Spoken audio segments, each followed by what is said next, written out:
Isang magandang umaga po sa ating lahat. Narito ang latest na weather update ngayong araw ng Thursday, March 20, 2025.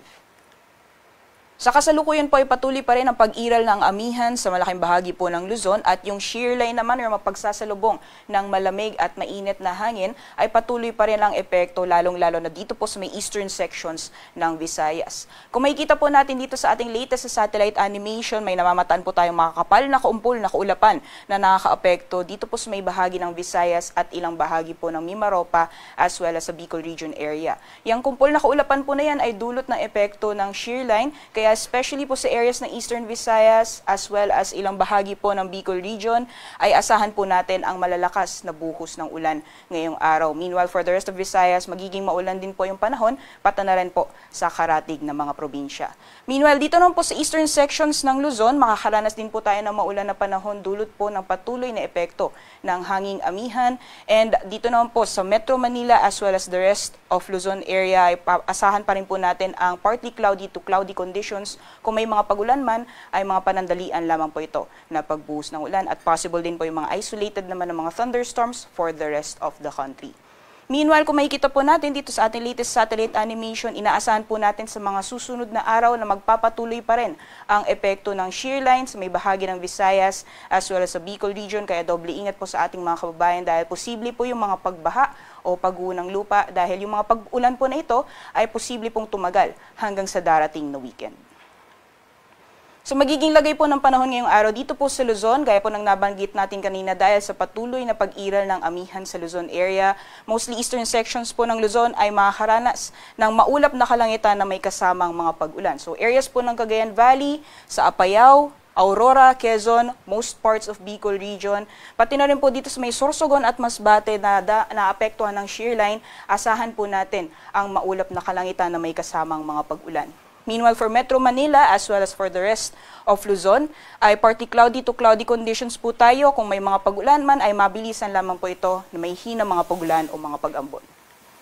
Temperature forecast naman po para sa mga piling syudad dito sa Luzon. For Lawag ay maglalaro na 23 hanggang 31 degrees Celsius and maximum temperatures po for Tugigaraw, Tagaytay as well as sa Legazpi City ay aabot ng 29 degrees Celsius. Dito po sa Baguio, temperature forecast po natin ay nasa 15 to 24 degrees Celsius at for Metro Manila, maximum temperatures po ay aabot ng 32 degrees Celsius.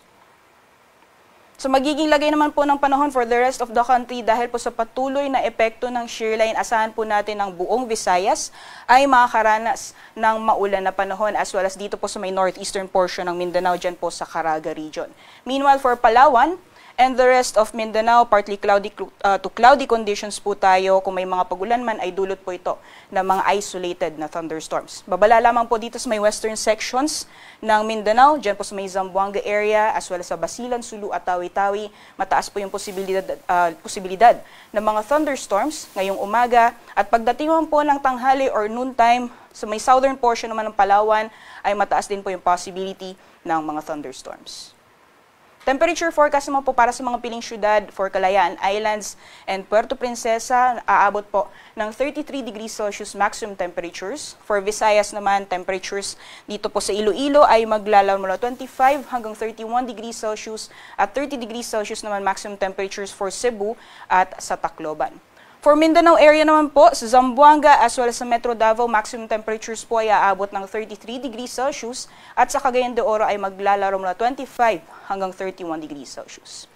Dahil po sa epekto ng shear line, ayon po sa ating latest na weather advisory, asahan po natin ang malalakas na pagbuhos ng ulan, lalong-lalo na po sa may bahagi ng Eastern Visayas and ilang portions or southern portion ng Bicol region. So possible pong maranasan ang moderate to intense na mga pag-ulan sa susunod na 24 oras. Dito po sa may bahagi ng Eastern Samar, yung accumulated rainfall po sa susunod na 24 oras, posible po yung umabot ng 100 to 200 millimeters. Diyan po sa may bahagi ng Eastern Samar yan.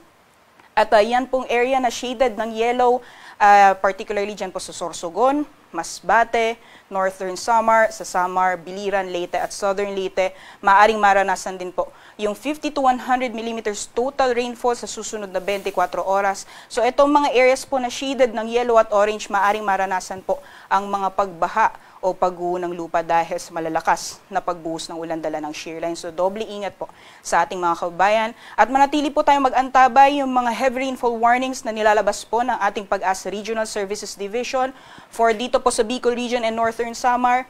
Antabayan na lang po yung mga heavy rainfall warnings na nilalabas ng Southern Luzon PRSD, and for Visayas naman, antabayan na yung mga heavy rainfall warnings na ini-issue ng Visayas PRSD.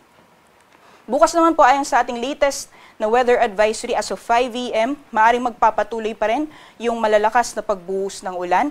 Possible pa rin po yung heavy to intense na mga pag-ulan sa Northern Samar at yung areas na shaded ng yellow, posible pa rin po maranasan ang moderate to heavy na mga pag-ulan. Diyan po sa Sorsogon, sa Samar, Eastern Samar, Biliran, pati na rin po sa Leyte. Kaya doble ingat po sa ating mga kabayan dyan. Samantalang sa pagtaya naman po ng heat index, kahapon po ay naitala ang 35 to 36 degrees Celsius heat indices dito po sa Metro Manila at yung pinakamataas naman po sa buong bansa ay naranasan sa Puerto Princesa City, Palawan na umabot po ng 42 degrees Celsius. Sinusundan po yan ng Cotabato City, Maguindanao na umabot ng 41 degrees Celsius. At ngayong araw, ayon po sa ating forecast, for Metro Manila, ang heat index po natin maaaring umabot ng 36 hanggang 37 degrees Celsius. At yung pinakamataas naman po ngayong araw sa buong bansa ay posible pa rin maranasan sa Puerto Princesa City, Palawan na maaaring umabot ng 42 degrees Celsius. At sinusundan naman po yan ng 41 degrees Celsius sa Coron, Palawan, gayon din sa Cotabato City, Maguindanao. Sa kalagayan naman po ng ating karagatan, nananatili pa rin pong nakataas ang gale warning sa mga dagat baybayin po ng Ilocos Norte at dito po sa silangang dagat baybayin ng Southern Luzon at Visayas. Yung area po na shaded na red, maaring maranasan po yung 2.8 to 4.5 meters na taas ng mga pag-alon. Diyan po sa western coast ng Ilocos Norte, northern at eastern coast ng Catanduanes, eastern coast ng Albay, eastern coast ng Sorsogon, northern at eastern coasts ng Northern Samar at sa silangang dagat baybayin po ng Eastern Samar. Delikado pong pumalaot, especially sa mga kababayan po natin na may mga malit na sakyang pandagat dito po sa mga nabanggit na dagat baybayin. Sunrise po natin ngayong umaga ay 6 a.m., sunset naman ay 6:07 p.m. Para sa karagdagang impormasyon, bisitahin naman po ang aming social media accounts at ang aming website pag-asa.ust.gov.ph. At yan lamang po latest mula dito sa Pag-asa Weather Forecasting Center. Rhea Torres po. Magandang umaga. Ingat po tayong lahat.